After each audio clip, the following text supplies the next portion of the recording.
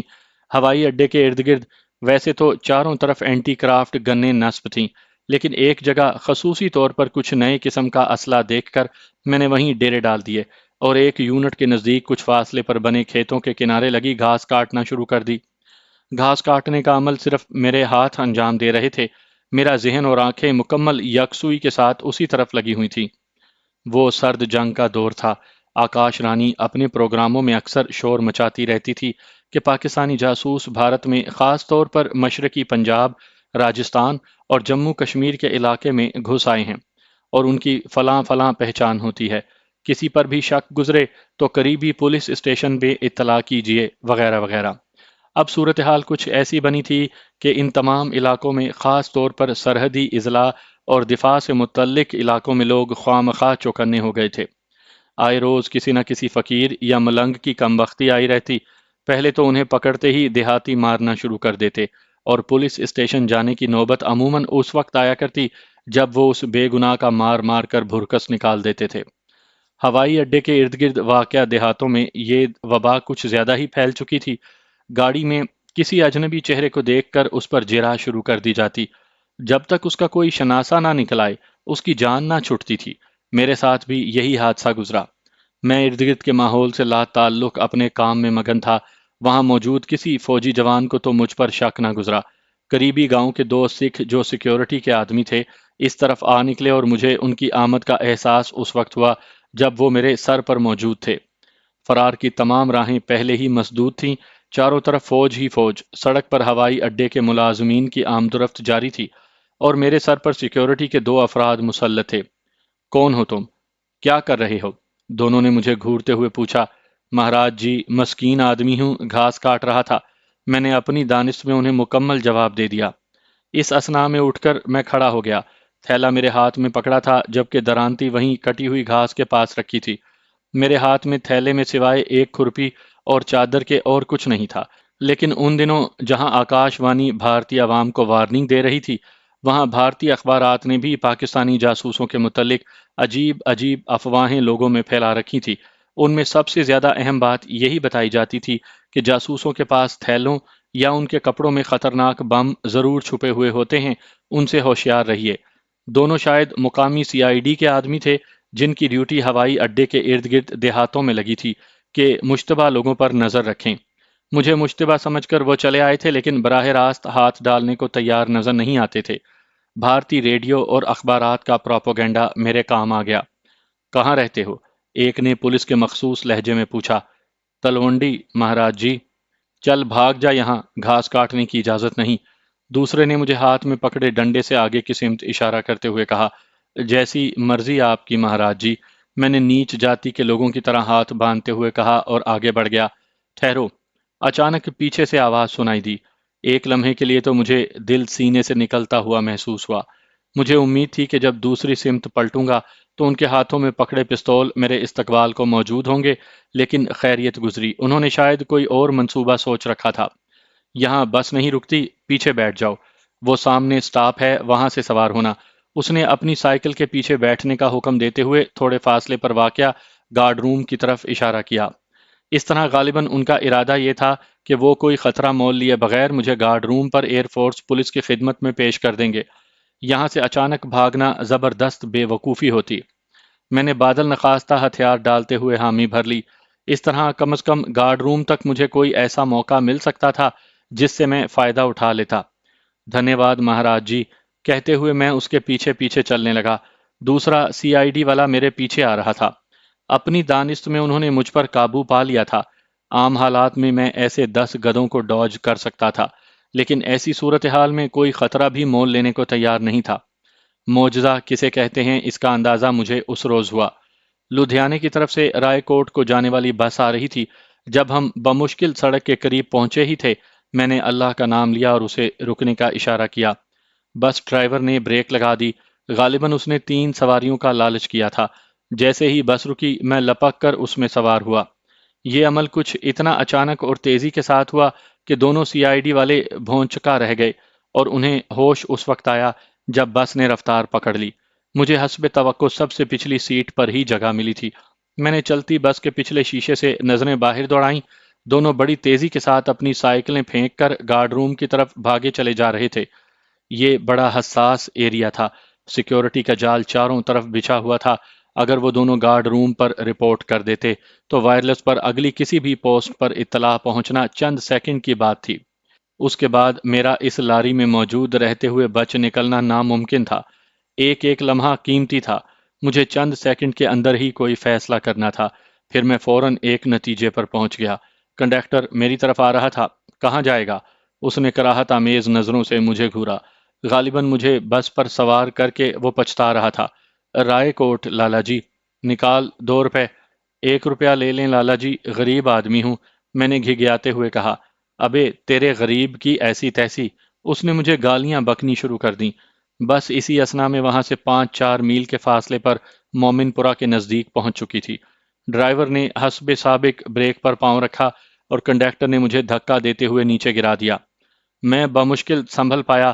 غصے کے مارے میرا خون کھول اٹھا، لیکن دوسرے ہی لمحے مجھے اپنی حیثیت کا احساس ہو گیا۔ میں بھارت کا ایک نیچ اچھوت تھا جس کے لیے ہندو معاشرے میں کوئی جگہ نہیں۔ سب کچھ میری توقع کے عین مطابق ہوا تھا۔ میں فوراً سڑک کے دوسرے کنارے پر پہنچا۔ بمشکل 2 منٹ ہی گزرے تھے جب میں نے جیپ کو انتہائی تیز رفتاری سے اس بس کے تعاقب میں جاتے دیکھا۔ میں بڑی پھرتی سے بڑے سے درخت کی اوٹ میں چھپ گیا تھا۔ دونوں میں سے ایک گدھا بھی جیپ میں ڈرائیور کے ساتھ بیٹھا تھا، اور پچھلی نشست پر ایئر فورس پولیس کے مسلح جوانوں نے قبضہ جما رکھا تھا۔ جیپ کے گزرتے ہی ایک بس آتی دکھائی دی، اور چند منٹ کے بعد ہی میں لدھیانہ کی طرف واپس عازم سفر تھا۔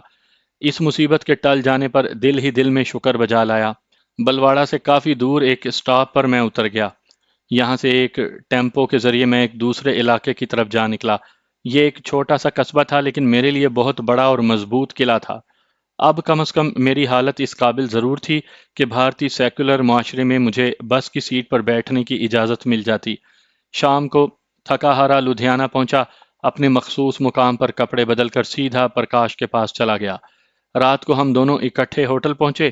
پرکاش میرا بہترین کور تھا، اور ایسے غیر یقینی حالات میں جبکہ قدم قدم پر خطرات منہ کھولے کھڑے تھے، اس کی مدد حاصل کرنا اور بھی ضروری ہو گیا تھا۔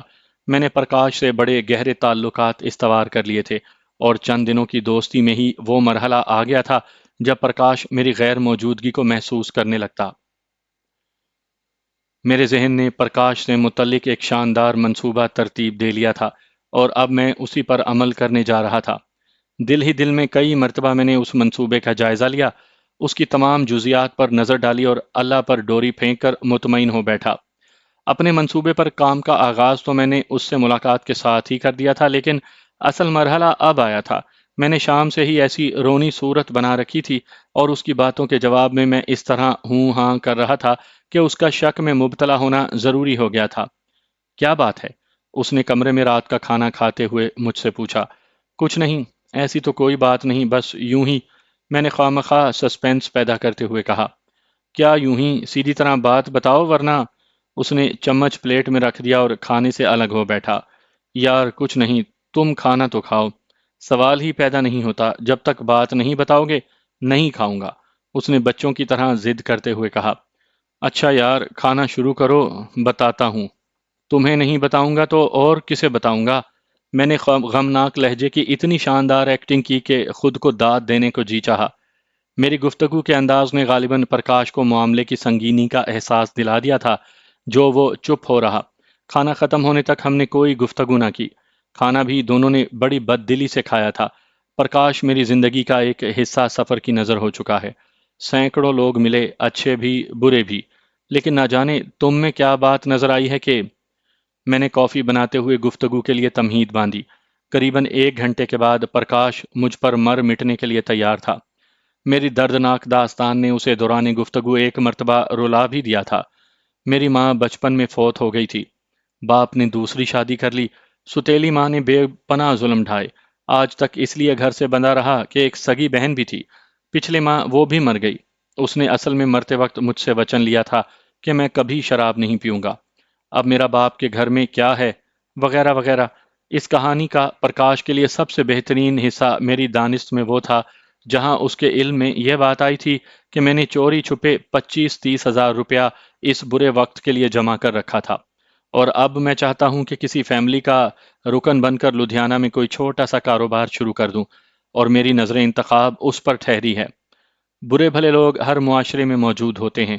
میں آج بھی جب ماضی پر نظریں دوڑاتا ہوں، پرکاش کے رویے میں مجھے لالچ کی جھلک نظر نہیں آتی۔ اس نے مجھے اس لیے نہیں اپنایا تھا کہ مجھ جیسا دھنوان دھرم ویر مل جانے سے اس کی کایا پلٹ جائے گی۔ کسی حد تک ممکن ہے اس فیصلے کے پیچھے یہ جذبہ بھی کار فرما ہو لیکن انسانی ہمدردی کے جراثیم اس میں کچھ زیادہ ہی پائے جاتے تھے۔ پرکاش میرا اور بھائی نہیں ہے، بھگوان نے مجھے بھائی دے دیا۔ وہ شدت جذبات سے بے قابو ہو کر مجھ سے بغل گیر ہو گیا۔ میری خواہش پر وہ رات میرے پاس ہی ٹھہر گیا۔ ابھی رات کے 10 ہی بجے تھے جب دروازے پر وہی مانوس دستک سنائی دی۔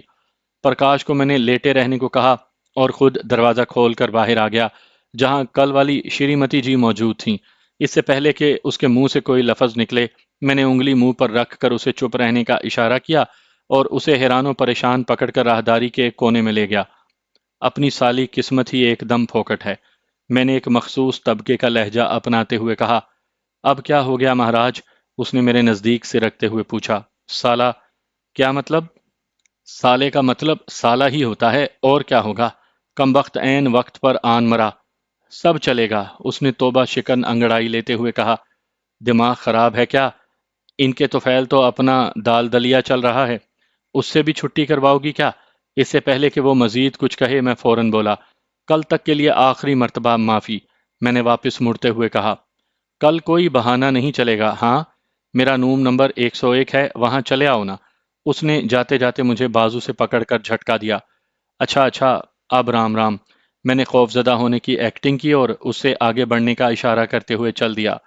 میرے کمرے کے قریب ایک بیہودہ اشارہ کر کے وہ آگے بڑھ گئی اور میں اپنے کمرے میں داخل ہو گیا۔ کیا بات تھی بھیا؟ کون تھا؟ پرکاش نے پریشانی سے پوچھا۔ تھی یار ایک بلا، بڑی مشکل سے جان چھڑائی، کمبخت جان کو آ گئی تھی۔ او، وہ بات سمجھتے ہوئے مسکرایا۔ ہیپی ہوم میں وہ میری آخری رات تھی۔